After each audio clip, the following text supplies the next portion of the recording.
जय हिंद साथियों।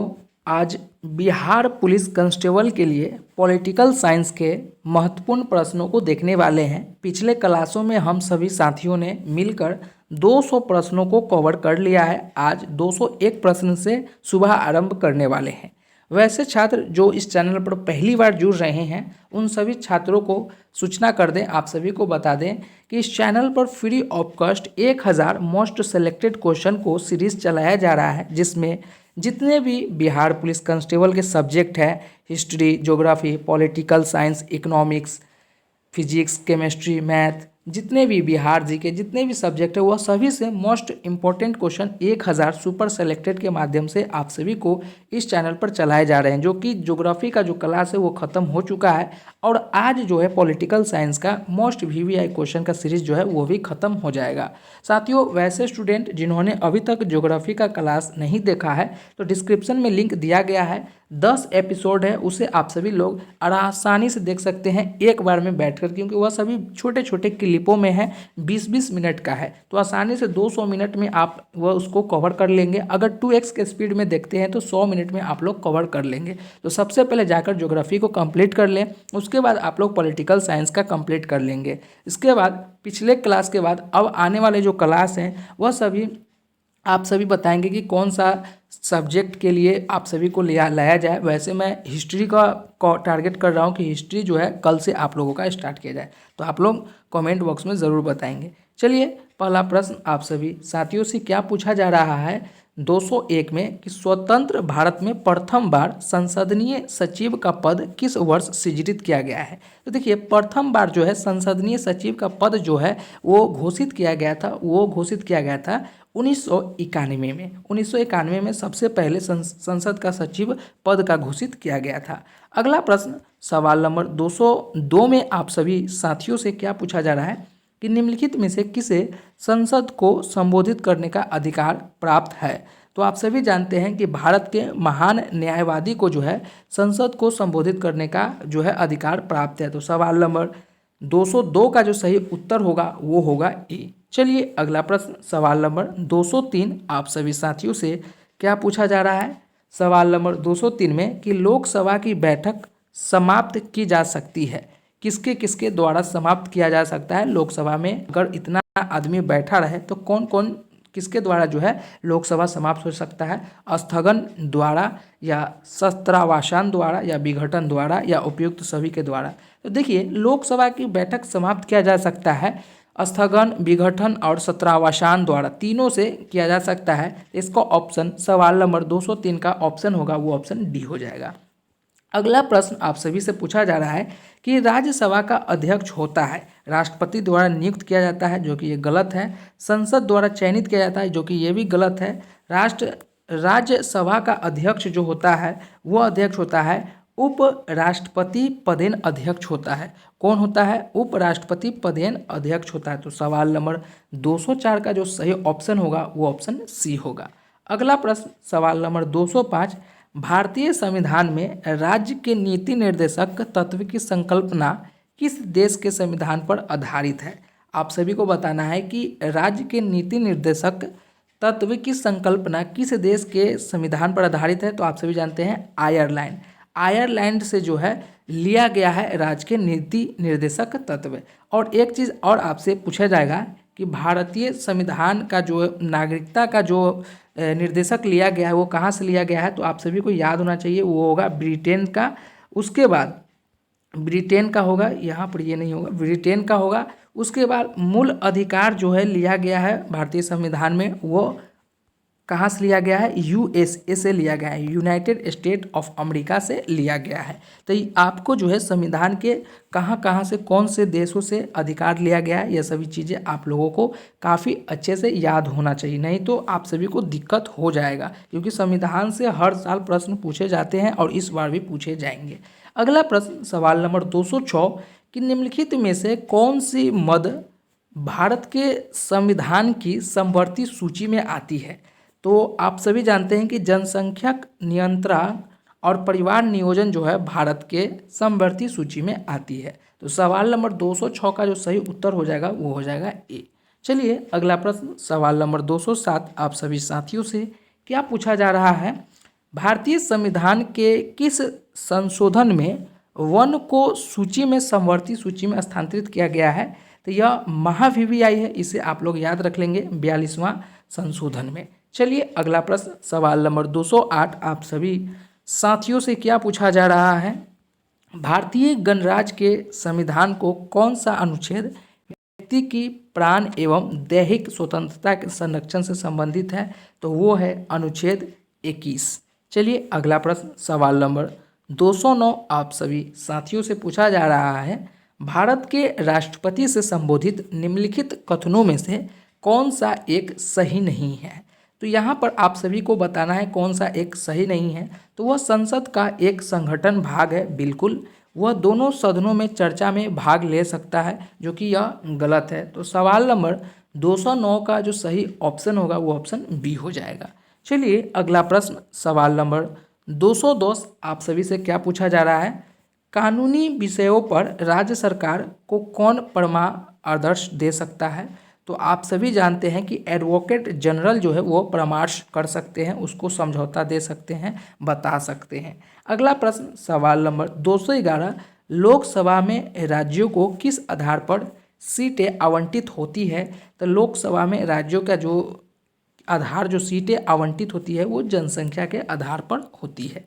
चलिए अगला प्रश्न आप सभी विद्यार्थियों से पूछा जा रहा है, सवाल नंबर 212 कि सिविल अधिकार संरक्षण अधिनियम का विस्तार होता है किस चीज़ से? सिविल अधिकार संरक्षण अधिनियम का विस्तार होता है, आप सभी विद्यार्थियों को बताना है, तो वह है संपूर्ण भारत पर। सिविल अधिकार लागू होता है संपूर्ण भारत पर। अगला प्रश्न सवाल नंबर 213 आप सभी छात्रों से पूछा जा रहा है कि न्यायिक पुनर्विलोकन का क्या अर्थ होता है? जिसमें सर्वोच्च न्यायालय जो है आप सभी का राज्य के किसी भी कानून को अवैध घोषित कर सकता है। न्यायिक जो है पुनर्विलोकन का अर्थ यही होता है, सर्वोच्च न्यायालय द्वारा यह लागू होता है।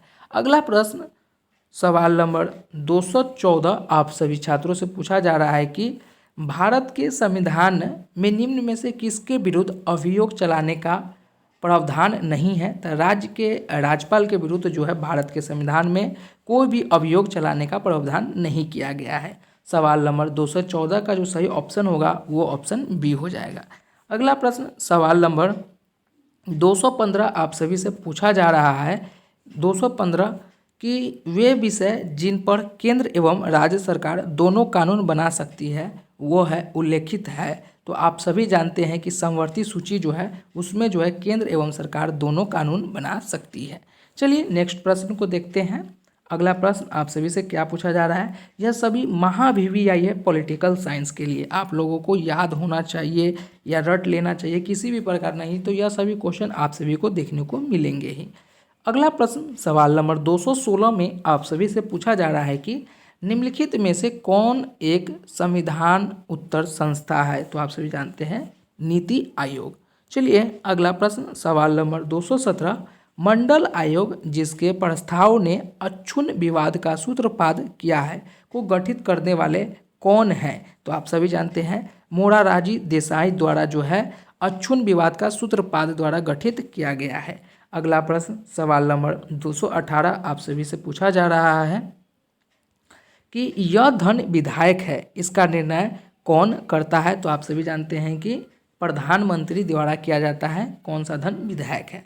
अगला प्रश्न सवाल नंबर 219 आप सभी से पूछा जा रहा है कि लोकसभा के अध्यक्ष को कौन चुन सकता है? तो लोकसभा के सदस्यगण द्वारा लोकसभा के अध्यक्ष चुने जा सकते हैं। अगला प्रश्न सवाल नंबर 220 आप सभी से क्या पूछा जा रहा है, आप सभी छात्रों से पूछा जा रहा है कि 220 में निम्न में से कौन सी विशेषताएं नौकरशाही की नहीं है? तो आप सभी जानते हैं स्वैच्छिक सदस्यताएं जो है नौकरशाही की नहीं है। अगला प्रश्न सवाल नंबर 221 इनमें से भारत के किस राज्य में द्विसदनीय व्यवस्थापिका है? तो आप सभी जानते हैं कि बिहार में जो है वो द्विसदनीय व्यवस्थापिका है। तो सवाल नंबर 221 का जो सही ऑप्शन हो जाएगा वो हो जाएगा डी।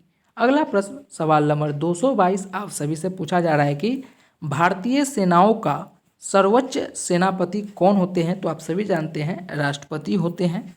चलिए अगला प्रश्न आप सभी से पूछा जा रहा है सवाल नंबर 223 में कि 1791 में महिला एवं महिला नागरिक अधिकार घोषणा पत्र किस महिला ने तैयार किया था? आप सभी को बताना है कौन से महिला द्वारा किया गया था, तो वह है ओलंपत द गुज द्वारा किया गया था। सवाल नंबर 223 का जो सही उत्तर होगा वह उत्तर सी हो जाएगा। चलिए अगला प्रश्न, सवाल नंबर 224 आप सभी से पूछा जा रहा है कि भारतीय संविधान की 8वीं अनुसूची में कितनी भाषाएं शामिल हैं? तो आप सभी जानते हैं कि भारत में 22 भाषाएं बोली जाती हैं और ये सभी के सभी संविधान में जुड़ी हुई है।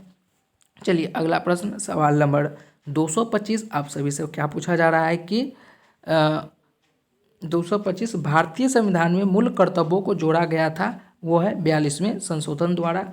सवाल नंबर 226 पहली इलेक्ट्रॉनिक के किसने डिज़ाइन किया था? तो आप सभी जानते हैं कौन डिज़ाइन किया था, एमबी हनीफा द्वारा जो है वोटिंग इलेक्ट्रॉनिक मशीन जो है डिज़ाइन किया गया था। अगला सवाल आप सभी से पूछा जा रहा है कि भारतीय संविधान में कितनी अनुसूचियाँ हैं? तो आप सभी जानते हैं कि भारतीय संविधान में जो है वो 12 अनुसूचियाँ हैं, ये आप लोगों को याद रखना है।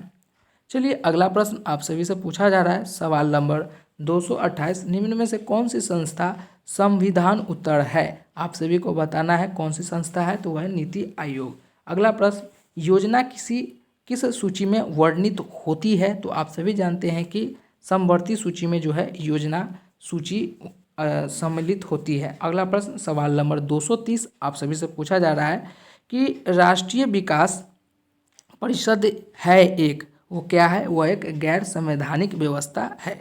अगला प्रश्न, सवाल नंबर 221 में आप सभी छात्र से क्या पूछा जा रहा है कि आप सभी से पूछा जा रहा है कि किसी भी राजनीतिक दल को राष्ट्रीय दल बनाने के लिए कितने राज्यों की मान्यताएं प्राप्त होनी चाहिए? 4 राज्यों की कम से कम। उसके बाद अगला प्रश्न, सवाल नंबर 232 आप सभी से क्या पूछा जा रहा है, संस्थाएं और संघ बनाने का अधिकार किस प्रकार का अधिकार है? तो आप सभी जानते हैं केवल नागरिक के लिए सुनिश्चित स्वतंत्रता का अधिकार है।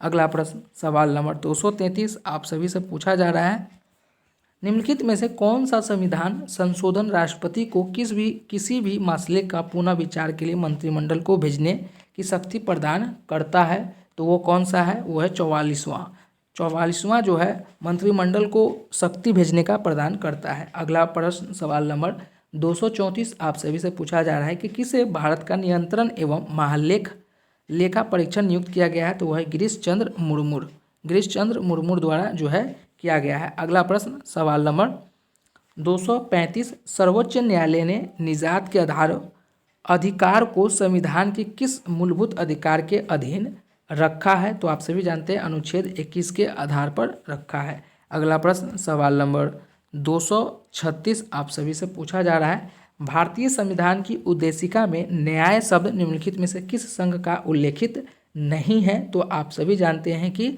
कानूनों का जो है उद्देश्य जो है संविधान में उद्देश्य का नहीं लिखा गया है। अगला प्रश्न, सवाल नंबर 237 आप सभी से पूछा जा रहा है कि निम्न में से कौन सा अनुच्छेद धार्मिक कार्यों के प्रबंधन के स्वतंत्रता से संबोधित करता है? तो वह है अनुच्छेद 26। चलिए अगला प्रश्न, सवाल नंबर 238 आप सभी से पूछा जा रहा है कि 17वीं लोकसभा चुनाव कितने चरणों में संपन्न हुए हैं? तो आप सभी जानते हैं कितने चरणों में संपन्न हुए हैं, तो यह संपन्न हुए हैं 7 चरणों में। अगला प्रश्न, सवाल नंबर 239 आप सभी से पूछे जा रहे हैं कि कैबिनेट मिशन प्लान की योजना के तहत संविधान सभा का गठन हुआ था, वह हुआ था 26 नवंबर 1946 में। अगला प्रश्न, सवाल नंबर 240 भारत के संविधान में निम्नलिखित में से कौन सी याचिकाएं का उल्लेख नहीं है? तो आप सभी जानते हैं आदेश का। अगला प्रश्न, सवाल नंबर 241 आप सभी से पूछा जा रहा है कि कौन सा कथन भारत के राष्ट्रपति चुने जाने की अर्हता का संबंध नहीं है? तो वह भारत का नागरिक होना चाहिए, जो कि सही है। वह 35 वर्ष की आयु का पूर्ण कर चुका होना चाहिए, ये भी सही है। वह लोकसभा का सदस्य निर्विच होने की अर्हता होना चाहिए, जो कि यह गलत है। वह कोई लाभ का पदन धारण नहीं कर सकता है, वो सही है। तो सवाल नंबर 241 का जो सही ऑप्शन हो जाएगा वो ऑप्शन सी हो जाएगा। चलिए अगला प्रश्न, सवाल नंबर 242 आप सभी से क्या पूछा जा रहा है, निम्नलिखित में से कौन सा 29 अगस्त 1947 में गठित डैश प्रारूप समिति के सदस्य नहीं थे? तो डॉक्टर राजेंद्र प्रसाद। चलिए अगला प्रश्न सवाल नंबर 247 को देखते हैं। 243 हम लोगों ने कर लिया है ना।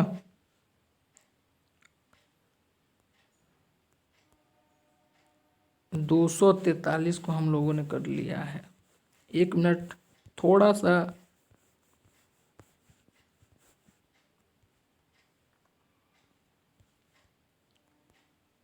चलिए यहाँ पर अगला प्रश्न सवाल नंबर 244। भारतीय संविधान का अनुच्छेद 123 राष्ट्रपति को शक्ति देता है। वो कहाँ से देता है? वो संसद के विश्रांति काल में आदेश जारी करने के हेतु। चलिए अगला प्रश्न सवाल नंबर 245 आप सभी से क्या पूछा जा रहा है? निम्नलिखित में से कौन सी संसदीय समिति का अध्यक्ष अनिवार्य रूप से सत्ताधारी दल के सदस्यों में होता है? वो है प्राक्कलन की समिति। अगला प्रश्न सवाल नंबर 246 आप सभी से क्या पूछा जा रहा है? 246 में सवाल नंबर भारतीय संविधान में कौन से अनुच्छेद में मूल कर्तव्यों का उल्लेख किया गया है? आप सभी को बताना है। तो वह है अनुच्छेद 51 में। अगला प्रश्न सवाल नंबर 243 पंचायती राज का सबसे मुख्य भाग कौन सा है? तो आप सभी जानते हैं ग्राम सभा, यह सबसे मुख्य भाग है। अगला प्रश्न और हम लोग हाफ सेंचुरी की तरफ जा रहे हैं। भारत में नए राजनीतिक दल को अनुमति कौन देता है?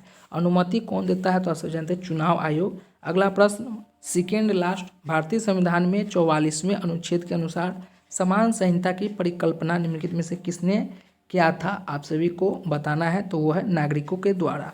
चलिए अगला प्रश्न और यह लास्ट प्रश्न सवाल नंबर 250 हम लोग देखने वाले हैं। 250 लास्ट प्रश्न हम लोगों को द्वारा देखा जाएगा। निम्नलिखित में से कौन सा एक आदेश व्यक्ति को गैरकानूनी ढंग से बंदी बनाए जाने की व्यवस्थाएं एवं स्वतंत्रता सुनिश्चित करने के लिए उच्चतम न्यायालय द्वारा जारी किया जाता है? वो है बंदी प्रत्यक्षीकरण। साथियों यह रहा आप सभी का 50 क्वेश्चन जो कि पॉलिटिकल साइंस राजनीतिक का बहुत महत्वपूर्ण VVI था। यह सभी क्वेश्चन आपके बिहार पुलिस कांस्टेबल के एग्ज़ाम में सीधी देखने को आपको मिलेंगे। आशा करता हूं कि यह सभी आपके एग्ज़ाम के पॉइंट ऑफ व्यू से आपको मैं बताने का प्रयत्न किया हूं। चलिए फिर मिलते हैं एक नई वीडियो में, जब तक के लिए जय हिंद।